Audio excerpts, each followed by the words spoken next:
lot of people that they start with, like high motivated and, high motivation, and they're, yeah, yeah, yeah. But then what happens is that they hear something they don't like, life gets harder than they thought it was going to, or whatever happens, that they abandon. They abandon following Jesus. So now we move to verse 22, continue in Matthew 7. Now we go to verse 22. Ephraim, can you read, or you're not ready to read yet? Many will say to me on that day, Lord, Lord, did we not prophesy in your name?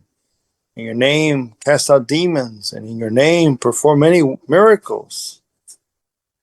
And then 23, Mandy? And then I will declare to them, I never knew you. In covenant, depart from me, you who practice lawlessness, which is willful rebellion against God's revealed will, lives contradicted the, am I saying this right? Lives contradicted the righteousness God requires. Yeah, maybe I didn't word that right. Sorry. That's okay. So this is a person that they've done a lot. They've done a lot for the Lord, or they feel that they have, and they are, because the Lord is saying, not everybody that says to me, Lord, Lord, will enter the kingdom of heaven, but the ones who are in obedience, right? And he says, in that day of judgment, a lot of people are going to start. They're going to revert back. They're going to use the good works that they did in hopes that that's going to be enough to save them. Oh, let me go back to my works. Let me go back to the good things that I did. Um, you know, remember, Lord, way back then, I did this for you. I did that for you. And they of course, their defense is going to be all the good things that they did.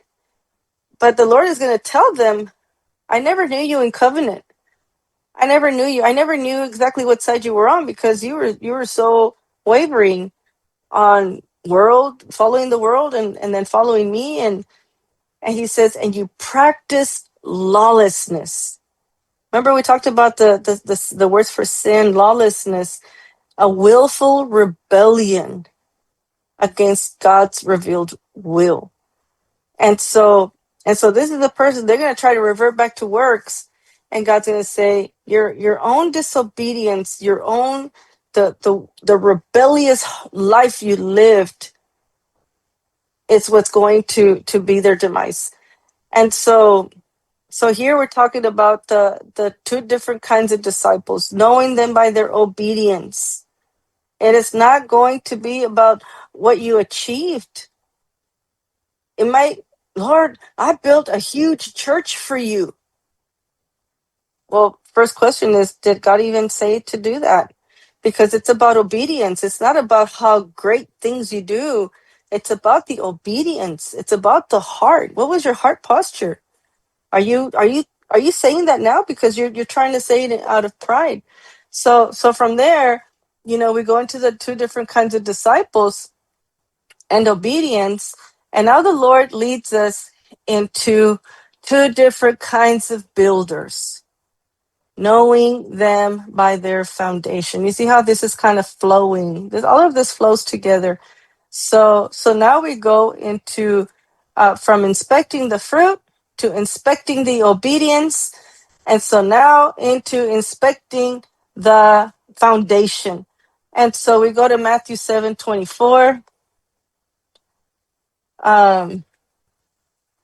Let's see, Miss Pam, could you read? I guess you can read those two. Okay.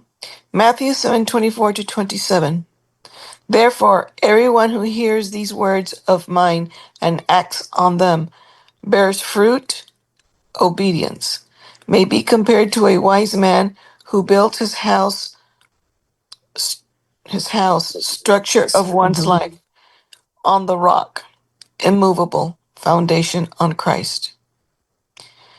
And the rain fell, and the floods came, and the winds blew, trials, judgments, tribulations on every side, and beat against that house, and yet it did not fall because its foundation was on the rock, Jesus Christ. Amen. So Amen. here it's not saying that the foundation is so much the works, but what is the foundation? Because he says that those who hear the words and act on them. What is that called?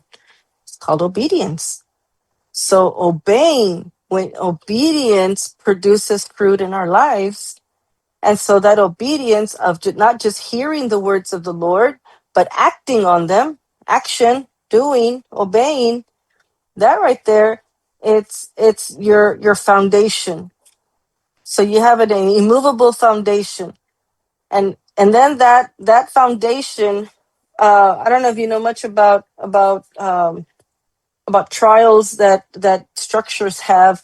When I used to work in offshore construction, a company in offshore construction, when they would build a new ship, they had something called sea trials, and they would go and send it off on a sea voyage, where it would have to undergo some weathers, the waves, the pressure, of just being out, like if it was working on a project and it's got some bad weather, and what was the purpose of that? Was to see if the structure was strong enough, if it was well built to withstand whatever weather the ship would have to go on. And they do that also with structures, with buildings. The foundation engineers have done enough study to know that if they're going to put a structure that weighs or has this many levels, that foundation is going to have to be really thick so that it can withstand the weight.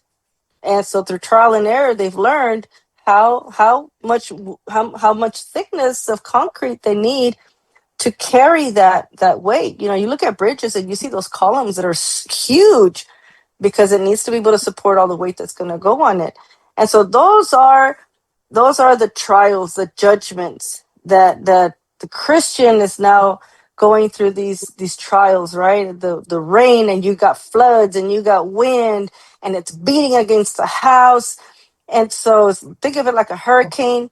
And it says, but yet it didn't fall because the foundation was on the rock, which is Christ. And then we go to, let's look at Luke 6:48. Chaveli, it's your turn. If you can do Luke 6:48, please. He is like a man building a house who dug deep and laid a foundation on the rock, and when a flood occurred, the torrent burst against that house and could not shake it because it had been well built. So it said, the foundation has to be dug. They have to dig. They don't just put it on top of the ground. They gotta dig under the ground. They gotta make a hole, and that foundation goes in there. And so this is just the same story, but now found in Luke. And then let's look at Proverbs 24, 3-4. Ephraim. By wisdom a house is built, and by understanding it is established. And by knowledge the rooms are filled with all precious and pleasant riches. So it needs wisdom, and it needs understanding, and it needs knowledge, right? Which is the Lord. So now we go to verse 26, still continuing from Matthew 7. Now this is the opposite. The first one was the wise one. So now let's look at the foolish builder. Jerry. Everyone who hears these words of mine and does not act on them will be like a foolish man who built his house on the sand, shifting foundation, vulnerable to collapse. The rain fell and the floods came and the winds blew and slammed against that house, and it fell, and great was its fall. So this is not, don't think of it as just like a little hut. Think of it as a structure, an actual structure, or building a house that has rooms and it has a roof, and even back then they would have like a kind of like a not a balcony, but you could sit on the roof. So there's a lot of weight on that. And it says that the one that hears it, okay, I hear and I acknowledge, right? That part's good, but does not act. This is a two-part thing. Hearing it, okay, but acting on it. The one who does not act on it, he's like a foolish person that builds on sand. And when the trials come, it's going to fall. That person is not going to pass that test, and they're going to fall apart. These are the people that you see that they just fall apart at the problems that come in life because they don't act, they don't follow, they don't obey what the instructions that God is giving to them. Don't get into these kind of situations. Stay away from these kind of peoples. Don't come into these kind of relationships. You know, there's so many instructions that we receive. And the person that chooses to not follow, they are, because of that disobedience, they're on sand. Disobedience puts you on sand. And then we have Luke 6:49, Mindy. But the one who has heard and has not acted accordingly is like a man who built a house on the ground without any foundation. And the torrent burst against it, and immediately it collapsed. And the ruin of that house was great. And unfortunately, some destructions like this doesn't just affect the person. Excuse me. It affects a whole family. It can affect a whole community. It's not just a person that is affected by disobedience. Many times it'll affect parents, it'll affect children, it'll affect siblings. It's got more effects than just that one person. So we have to think about your obedience or disobedience is not just affecting you, and it's not just blessing you.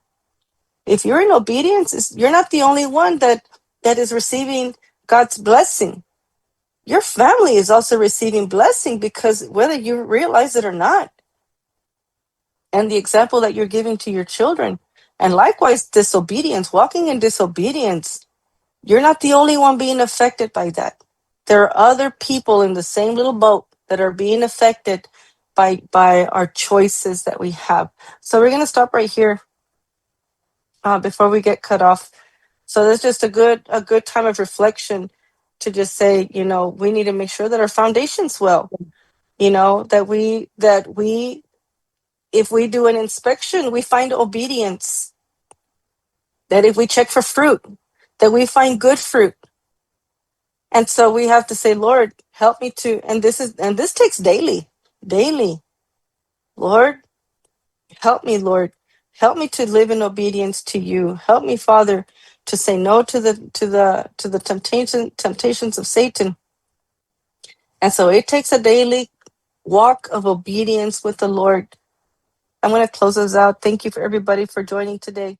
If you have been blessed by this teaching and want to learn more about the Word of God, we can be reached by email at joshuatministries@gmail.com.